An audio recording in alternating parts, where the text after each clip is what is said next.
10點57分清空晒成間房。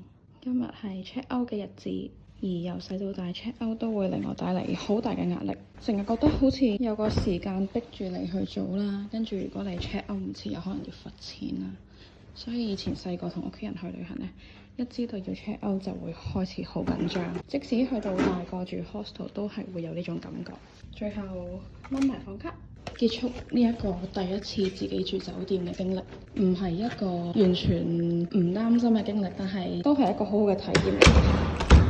因為勝在喺泰國呢度住酒店個成本好低啦，講緊住咗4晚都係1200蚊左右，咁甚至係可能比住 hostel 更加平嘅。走路啱啱 check out 完，個篋就7.46 kg， 重咗少少啦。陣間應該去到機場可以拎翻啲嘢出嚟，咁就輕鬆冇問題㗎啦。而家就會搭車去扎道扎啦，一個 weekend 嘅 market 嚟嘅。聽講扎道扎可以行成5個鐘啦。咁如果我去完扎道扎之後直接去機場呢，咁呢個安排就會啱啱好啦。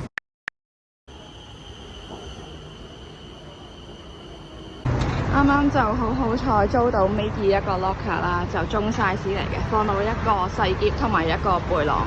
咁而家就會鎖翻起佢，係啦，咁開唔到啦。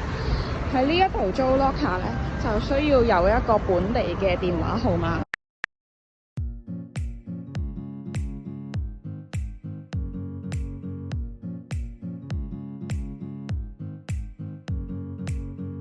順便兜一兜個公園先。頭先個 locker 就喺 Mochi Station 嘅3號出口啦，其實一落電梯就係㗎啦。咁佢個格數都唔係話好多啦，但係我覺得都唔係算少嘅。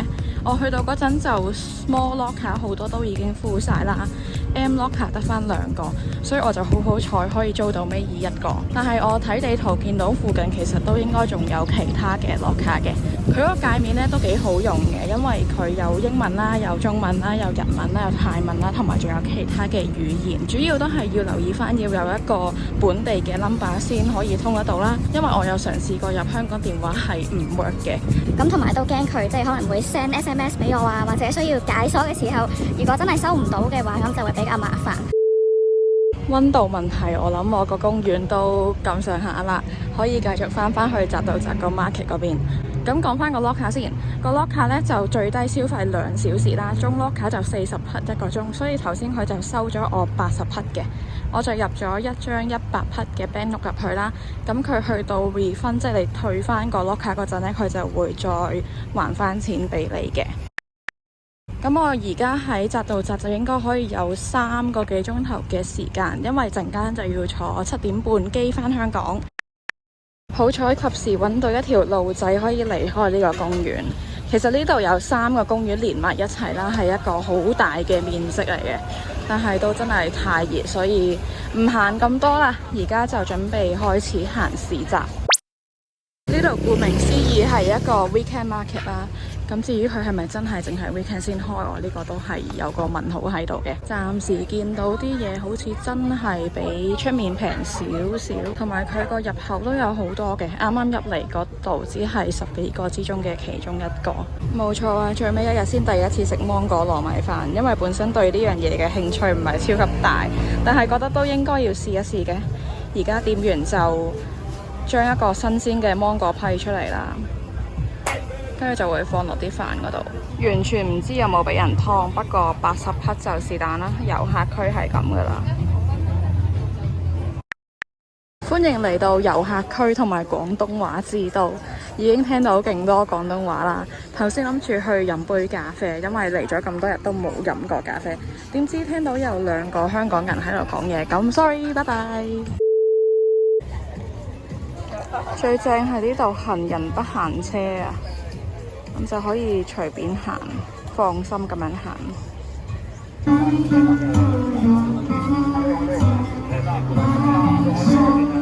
頭先嘅外圍就有好多賣衫嘅鋪頭啦，同埋可能賣一啲 handcraft 嘅嘢。咁嚟到呢一區就係一個嘢食嘅地方，有一啲攤檔可以坐低啦。至於賣嘅嘢同埋價錢就其實同出面都唔係話爭超級遠。跟住繼續行就已經去到一個有好多電單車停泊嘅停車場，都係泰國嘅一個文化特色嚟嘅。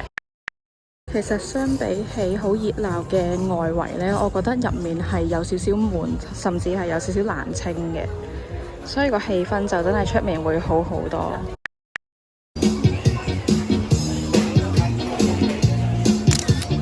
返到嚟係緣分啦！嚟到晏晝2點半嘅時間，我宣布我封盤啦！講笑啫，我要買嘅嘢已經全部買晒啦。泳衣仲竟然可以買多一套啦，同埋翻去原先都想買嘅其中一間鋪頭，而且買翻想買嗰一件，我覺得呢個真係好大嘅緣分。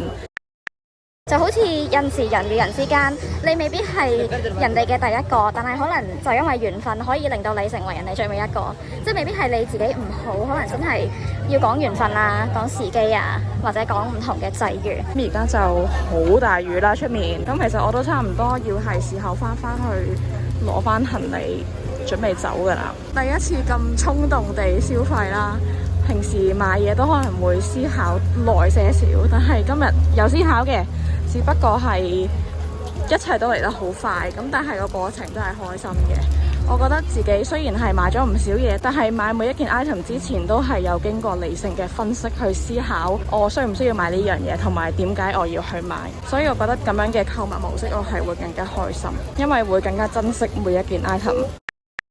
雖然呢個 market 都唔細啦，但係我覺得我應該完整地行完咗一圈，因為有啲鋪頭我係行過之後，我記得我係經過過嘅。講關於我買咗嘅嘢啦，我覺得我已經係好 comprehensive 咁樣買晒所有我覺得喺泰國係靚同埋值得買嘅嘢，不論係嗰啲手製品啊、tie dye 啊，呢啲全部都係我覺得好有紀念價值，同埋自己又真係有啲用嘅嘢。今次帶咗2000幾蚊港幣過嚟洗啦，都已經差唔多洗晒㗎啦，已經去到最尾一張1000匹嘅紙幣。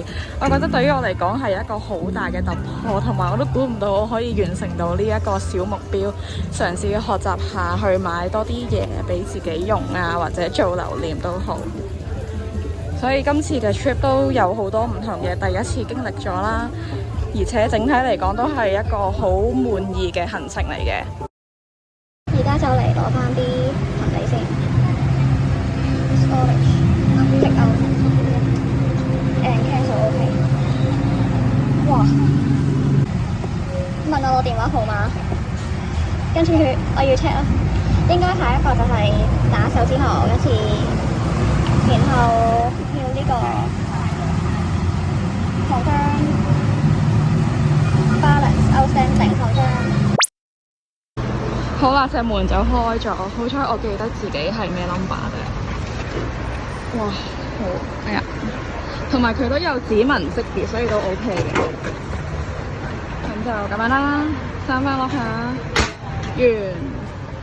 咁而家攞完行李就上翻去 Mochi 站嗰度，再搭去 Phaya Thai 嗰度咧，就應該有啲，就算冇商場都應該有間 coffee shop， 係之前我偷偷地喺 friend 個 IG 嗰度 cap 底嘅。跟住就食啲嘢啦，然後就去機場，咁就可以結束呢個行程啦。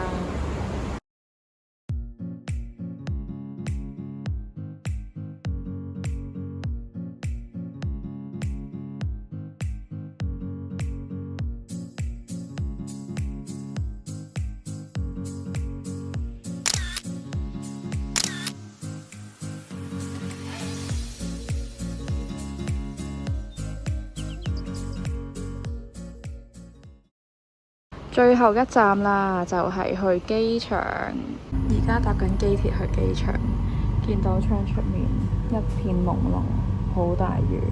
呢一個真係一個非常之完美嘅結局。完成一圈又翻嚟機場，記得嗰陣時啱啱到埗見到呢一個閘機咧，覺得好熟面口啦，因為同香港嗰啲幾乎係一樣，連前面個鐘咧都係幾乎一樣。咁就入埋最後一個 token 啦，開埋隻門，咁就翻去機場嘅範圍啦。其實今日真係冇乜食過嘢啦，除咗嗰個芒果糯米飯之外，仲要係我覺得麻麻地好食，可能因為我真係唔係太中意食椰子嗰啲嘢。咁而家去到機場就會食啲嘢啦，然之後就要執拾翻我嘅行李，因為今朝磅過就7.4幾 kg，其實都只係超咗好少。跟住頭先喺扎道扎都好有節制地買咗啲嘢啦，咁同埋因為我係唔買重嘢嘅人嚟嘅，所以呢，我相信陣間上機都輕鬆嘅。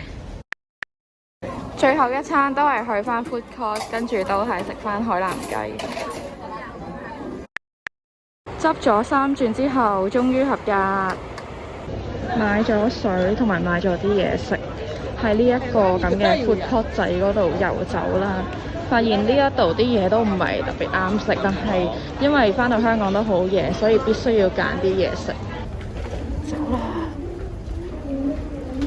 結束咗呢個行程之後，我好快就喺11月中去咗福岡，仲自駕咗1日，跟住亦都提升咗一啲 gear 啦，譬如買咗個咪，同埋嘗試咗用4K 去拍攝。最估唔到嘅係，我竟然喺12月尾去咗日本跨年，呢一切都嚟得好突然。而且更加突然嘅係，我竟然因為曼谷呢一個系列吸引咗好多新嘅觀眾過嚟，除咗香港觀眾之外，仲竟然有新加坡同埋台灣嘅觀眾。所以希望之後嘅影片可以再拍得好啲，同埋剪得好啲，令大家睇得開心啲。真係好多謝大家一直以嚟嘅支持，之後再見，拜拜。